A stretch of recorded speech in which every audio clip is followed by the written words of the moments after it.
After months on the brink of financial collapse, Steward Health Care is now filing for bankruptcy. And in a press conference today, Governor Maura Healey did not mince words when it comes to who's to blame. That this situation stems from and is rooted in greed, mismanagement, and lack of transparency on the part of Steward leadership in Dallas, Texas. Ultimately, this is a step toward our goal of getting Steward out of Massachusetts. A Texas-based for-profit chain says 8 of its 9 Massachusetts hospitals are still open and running. But what does this mean in the long run for patients and the state's healthcare system overall? GBH News Statehouse reporter Katie Lannan joins me now. Katie, you were there. Yeah. Getting reaction from officials today. You're a superstar. Thank you so much for being available today. What was the top officials' reaction to this news like? So I think, as you heard from Governor Healey, that there's, certainly state government not a big fan of Steward at this point after the, uncertainty that's been created around their finances and what that means for Massachusetts. The governor has already called for Steward to leave Massachusetts, right? And she says that this is a step towards achieving that goal, that, ultimately things are going to look different when we're at the other end of the bankruptcy process. We don't really know how. There might be some disruptions, some inconveniences, and ultimately, Healey and other state officials, one thing they are watching for in the bankruptcy process is it could bring more transparency to Steward's operations, to their financial dealings, and that's something that the governor and others in the state, particularly in the healthcare space, on the healthcare side of things in state government, have been saying that Steward has not been providing them with the information they need. To your point about the governor not being a fan pretty openly of Steward at this juncture, today in the press conference that you were at, she referred to them as a failed system. We've got a situation where, this is a failed management team and a failed institution that has just incurred a boatload of debt. And that will work itself through the bankruptcy process. In the meantime, what will not change is that these hospitals will remain open. Patients should continue to access them for care. Katie, let's dig into that a little bit more now. What does this bankruptcy motion mean for folks who get their care from Steward facilities? The message that was really coming from Healey and the State Department of Public Health today was that if you go to Steward for your health care, if you see a doctor affiliated with Steward, that those facilities are still open, your providers are still working there, you should continue going there. They're remaining open, and part of this message is because, they don't necessarily want to see people flooding other hospital systems in the state that are also dealing with their own capacity and staff challenges. So the Steward hospitals are still here. They're still running. The state has set up a website and a hotline for patients who have questions. There'll be longer, medium term. The state officials will be working to ensure that Steward patients can get the care they need. They have they'll also have other efforts from advocacy groups such as Healthcare for All will be working on that as well. And longer term is the big question is, will these hospitals close?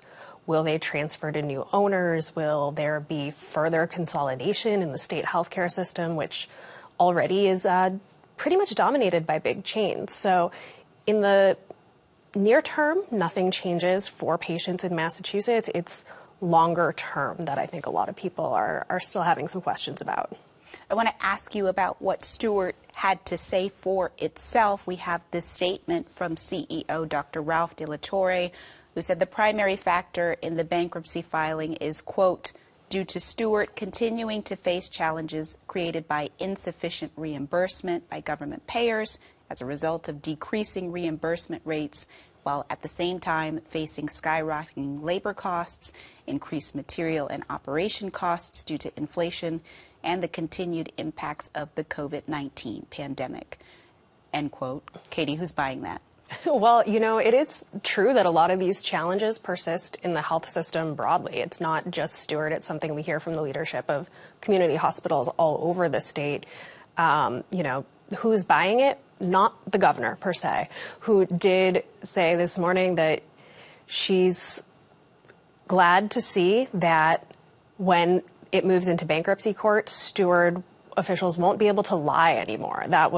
She was responding to a part of their statement where they say they had to go for bankruptcy because a deal to sell their physician group was being delayed. Of course, state regulators say they don't have the documents they need to finish reviewing that deal between Steward and the other company that wants to buy their physician group. Hence the statements about transparency and hoping Absolutely. this brings greater openness. What does this mean for the laws in the state? I think in reading your reporting today, the legislature is looking at filing something.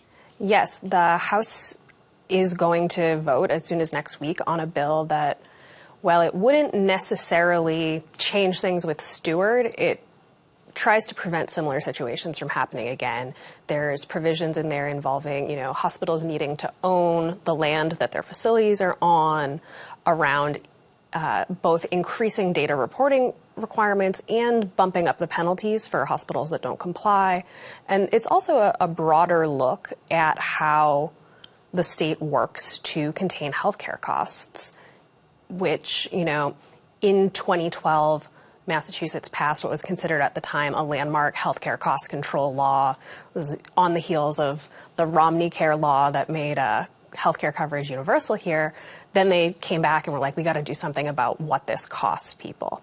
And while, parts of that law have been heralded as a success, really nation-leading effort, there's still, anyone who has a prescription, who pays their health insurance bill, who needs a surgery knows that costs are still up there and a struggle for household budgets. So that's something, the idea of relooking at how the state handles healthcare cost control is something that has been talked about on Beacon Hill for a few years, but hasn't been able to get done. So this might be the impetus to tackle that.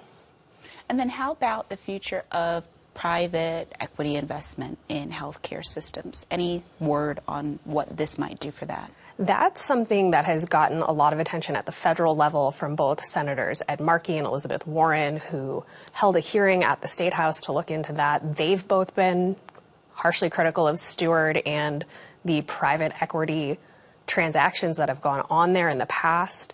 It's also something that lawmakers in the state Senate and really throughout Beacon Hill have expressed an interest in. I did ask a few weeks ago the State Health and Human Services Secretary, Kate Walsh, what she thought about that. And she wasn't speaking to any particular proposal, but she did say that she worries about acting in haste here because the healthcare system is both national, it's not just Massachusetts, and it's extremely complicated, that this is something that needs to be really considered as a move, all the potential consequences.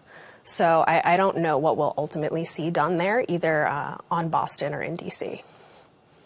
And finally, any word about how the state plans to monitor the bankruptcy filing as it goes through process in Texas court, I think? Right, in Texas. There will be legal representation from Massachusetts participating in those proceedings on hand there to make sure the state's interests are represented. We're talking about 200,000 Steward patients in Massachusetts, 16,000 thereabouts jobs. So it's a big deal for Massachusetts. The disruption that could play out here could be big. And beyond that, there's still monitoring from the Department of Public Health and the hospitals. Attorney General Andrea Campbell is looking for any instances where leadership at Steward might have violated laws. So a lot of eyes, I guess, on Steward and what's next on all fronts. You'll be there covering all of it. Katie Lannan, thank you so much. Thank you, Saraya.